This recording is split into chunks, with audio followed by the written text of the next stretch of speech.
a drunken poltroon, as Hitler called him. And I think that he used the word drunk with great temerity and absolute veracity. When I was in Durban, 3 or 4 weeks ago now, seems like a lifetime ago on this world tour, I mentioned Churchill's drunkenness in office and the fact that during large sections of his political career he was responsible for many drunken excesses. Board of Admiralty meetings, cabinet meetings, war cabinet meetings, defence committee meetings were conducted by Churchill in a state of complete intoxication. This was recorded in the private diaries of those who were present. This journalist in Durban, after I'd mentioned that fact, which I just mentioned now, she wrote to me, she telephoned me, and she said, Mr. Irving, you said in your speech that Roosevelt had routinely described Churchill as that drunken bum. Not very nice. I said, what do you mean, not very nice? She said, well, the word routinely is not very nice. And I said, well, on May the 10th, 1940, when Churchill became Prime Minister, as we know, we also know now from the private diary of the Secretary of State for the Interior in Washington that at that moment Roosevelt looked up across his cabinet table and said to the assembled American cabinet, getting the news, well, it's a pity. Churchill is, I suppose, the only man that the British have. It's a pity that he's a drunken bum. It's in the diary.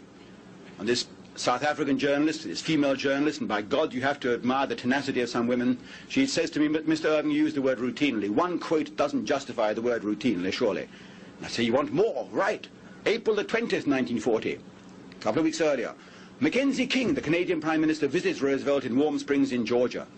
And he writes in his diary afterwards, that famous Mackenzie King diary, which you can go and see to your great enjoyment and entertainment now in the public archives in Ottawa. Mackenzie King writes, Roosevelt said, what a pity it is that the only other statesman that the British have of any kind of format and size at all is Winston Churchill.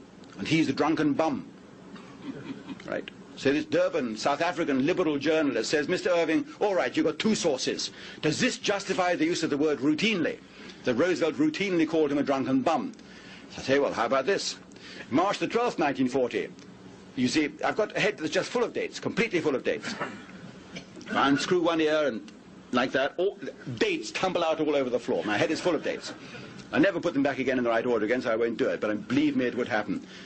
March the 12th, 1940, you see, Roosevelt has sent his assistant under-secretary of state, the second man, the most important man in the State Department, on a tour of Europe, a final peacemaking effort, a fact-finding tour, I suppose they call it now, and Sumner Welles has visited London. He's seen Churchill on March the 12th, 1940, in the boardroom at the Admiralty.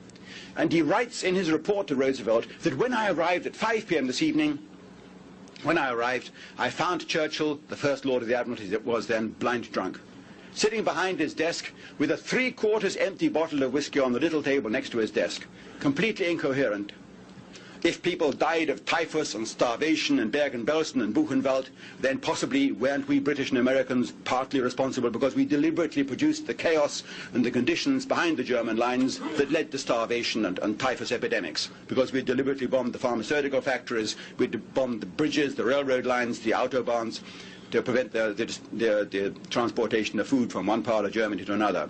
But of course those are logical questions, and in the heat of an aftermath of a bloody war, you don't ask logical questions. You're out for revenge, you're thirsting for revenge.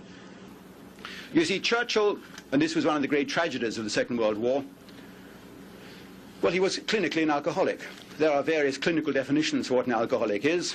The signs you look for, I mean, we all know what they are, but there are various other things, like a rudeness when you come for a meal and you find that no alcohol is served. This happened during the war, 1943, when Churchill arrived for a state banquet with the Sultan of Morocco, and of course there was no alcohol served at all there, and he was not only rude, he was outrageously rude. President Roosevelt was also present and had been warned, and he was better behaved. And if you read the private diaries of many of those who were present, this rudeness of Churchill on that occasion went down in the memories of many. General Patton, for example, he was present, and he records this in his private diary. The Sultan of Morocco was hideously offended by Churchill's behavior. But Churchill's cabinet members and the people who served with him in the Admiralty, in the Board of Admiralty, all referred to Churchill's drunkenness repeatedly at Admiralty and cabinet meetings, but none of them had the courage to print it in their memoirs. If you read the famous diaries of Lord Allenbrook, for example, General Allenbrook, the Chief of Imperial General Staff, he writes it in his diaries repeatedly about Churchill's drunkenness. Or again, July the 6th, 1944, the private diary of another sea dog, Admiral Cunningham, Admiral Sir Andrew B. Cunningham, who became our first Sea Lord the year before this. He attended, therefore, the cabinet meetings, the defence committee meetings. He, too, was horrified to find the condition Churchill was in as he conducted his war. Blind, drunk, again and again. I read out only one entry.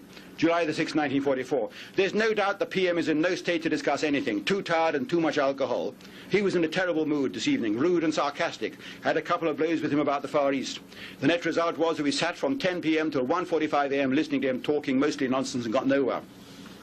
And you may think that this is a bit much. The hour's getting late and you don't want to hear any more about Churchill's drunkenness, but the decisions he ordered on this particular day show what he was capable of when he was drunk. Here we have the actual documents he issued to the Chief of Staff that day. July the 6th, 1944, signed by him. He orders the dropping of poison gas bombs on German towns and cities. The opening of poison gas warfare, forbidden ever since World War I, with signed solemn conventions and treaties promising that we would never ever launch poison gas warfare without being attacked first in this manner. We'd signed the treaties, and yet here's Churchill say, do it. And on the 6th of July, Churchill orders the dropping of poison gas bombs. Not only poison gas, he also orders the release of 2 million anthrax bombs. Bombs laden with anthrax. Very little of this is known, of course, now, because he's our great hero. We tried one anthrax bomb on a Scottish island during the war to see its effects, and that island is uninhabitable today. It's prohibited territory. You're not allowed to set foot on it because it is still completely... Well, you're a farming community yourselves, a lot of you, and you know what anthrax does. If we had released 2 million anthrax bombs that were prepared and charged in England, if we'd released them on Germany at that time, the whole of Western Europe would still be completely uninhabitable today. Not just West Germany, of course, because it would spread, and not just for the duration of the war. In his drunken stupor, Churchill ordered even that. Heedless of the conventions, heedless of Geneva, he ordered this war crime. I want you to think very seriously over this question of poison gas, he says. And then arguing why it's reasonable to turn a blind eye on Geneva, he says, it is absurd to consider morality on this topic when everybody used it in the last war without a word of complaint from the moralists or the church. On the other hand, in the last war, the bombing of open cities was regarded as forbidden. Now everybody does it as a matter of course. It is simply a question of fashion changing, as she does between long and short skirts for women. You imagine what the enemy would have made if the boot had been on the other foot in 1945-46, if Mr. Churchill had been in the dock at Nuremberg and the Nazis on the judge's bench. What relish they would have had in reading out a document like this. I want a cold-blooded calculation made as to how it would pay us to use poison gas.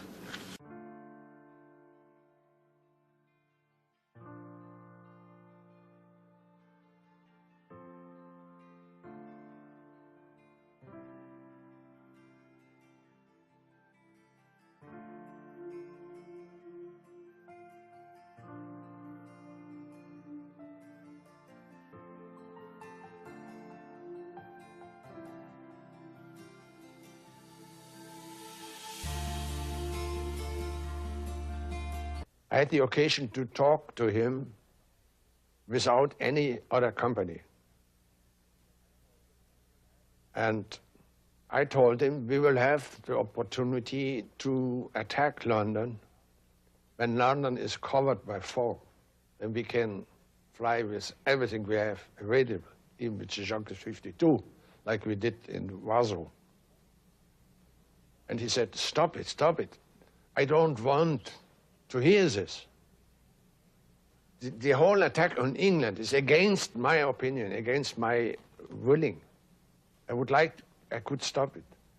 The English population is of such high class, and they are so similar to the Germans that I hate to fight England. But until the summer of 1940, not one bomb had dropped on an English town. He had to provoke it somehow. Now, I ask you to consider one date in English history. It's not a famous date like the Battle of Britain Day, September the 15th, or the 1st of September when war broke out. Look at July the 20th, 1940. This is one of the most significant dates. On that day, Churchill is lying in bed, as is wont, in Chequers, his country house, the Prime Minister's residence, out in the country, Sunday morning, and he gets the intercept, the decode, the decrypt, of a German embassy telegram from Washington to Berlin. The German ambassador in Washington, one Hans Thomson, reports, the British ambassador, Lord Lothian, has secretly put out feelers to me to ask what our peace offer is. Through an intermediary, through a Quaker intermediary called Loveman or Loveday or Lovejoy or something. Lord Lothian wants to find out the peace offer, and this is the one thing that Churchill can't possibly afford, that the British find out what the Hitler peace offer is. That would be the end of Churchill, of course. He sends an immediate telegram to Lord Halifax, the Foreign Secretary, saying, put the stop on your ambassador in Washington immediately. He's not allowed to contact the German ambassador. He sends a telegram to Lord Lothian in person, the British ambassador, saying you are not to have any further dealings with the German ambassador, whether directly or indirectly.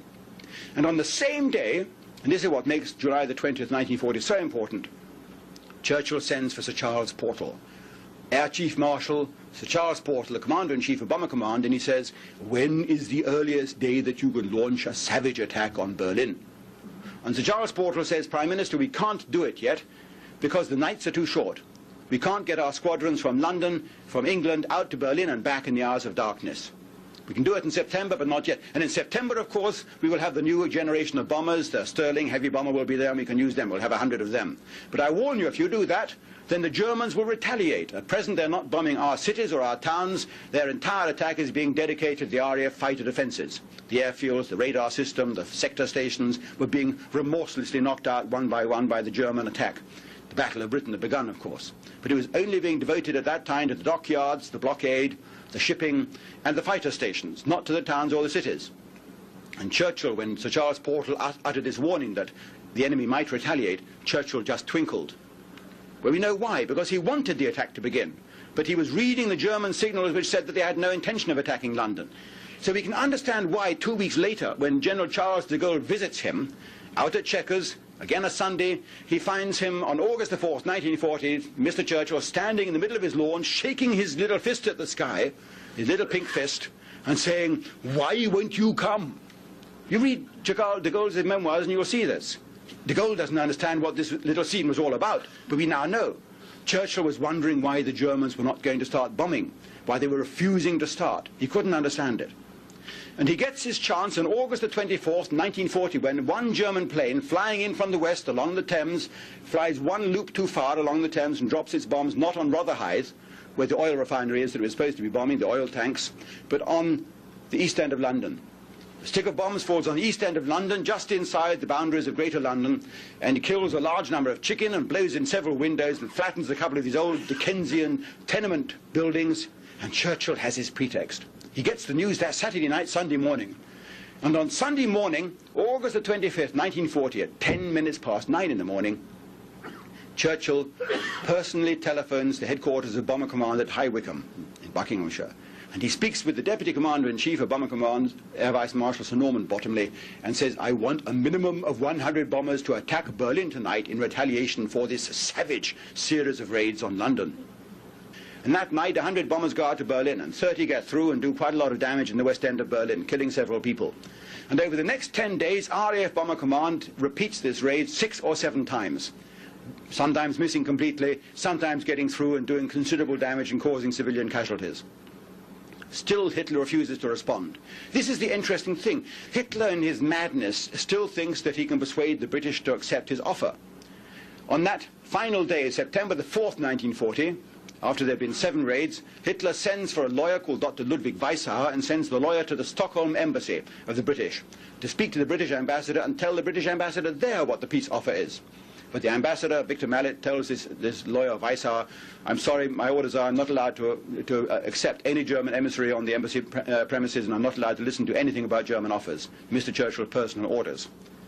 Hitler sends for Rudolf Hess that same day, September the 4th, and says to Rudolf Hess, you told me so frequently about your contacts in England and Scotland. Please, will you do your utmost now to establish contact personally with these people and tell them what our offer is? We don't seem to be getting through to the British public. And this, of course, is the famous beginning of the Rudolf Hess peace mission, his tragic flight in May 1941, his first ever parachute jump in his life. In the middle of the velvety hours of blackness, he makes his first ever parachute jump and lands only 12 miles away from the man he's gone to see, the Duke of Hamilton. And on the same day, that same September the 4th, 1940, Hitler makes a speech in the Sport Palace in Berlin in which he says, if that poltroon, that drunken poltroon in England, once more attacks us, if he sends aircraft with 10 kilograms of bombs, we will send 1,000 kilograms. If he sends 100 planes, we will send 1,000 bombers to attack their cities. If he attacks our cities anymore, then I will eradicate theirs. Ich werde ihre Städte ausradieren. This famous, one of Hitler's most famous speeches. And Churchill's ears prick up. This, of course, means he's getting exactly what he wants. 3 years after Israel's independence, Winston Churchill wrote Israel's President Chaim Weizmann, one of the architects of the Balfour Declaration. He said this: "The wonderful exertions which Israel is making in these times of difficulty are cheering to an old Zionist like myself." I'm sure that this old Zionist Churchill would have been even prouder today of Israel's incredible successes. It's a shining beacon of freedom, democracy, and progress in a troubled region. And we might, with this beacon, help dispel this sea of troubles. Prime Minister May, I thank you again for standing for the historical truth and for your unequivocal denunciation of anti-Semitism. I thank Britain for the foresighted declaration of Lord Balfour. I thank Britain for liberating the Holy Land from 400 years of Ottoman domination. And I thank Britain for valiantly standing alone against the Nazi tyranny. For all this, the Jewish people and the Jewish state will be forever grateful. Thank you.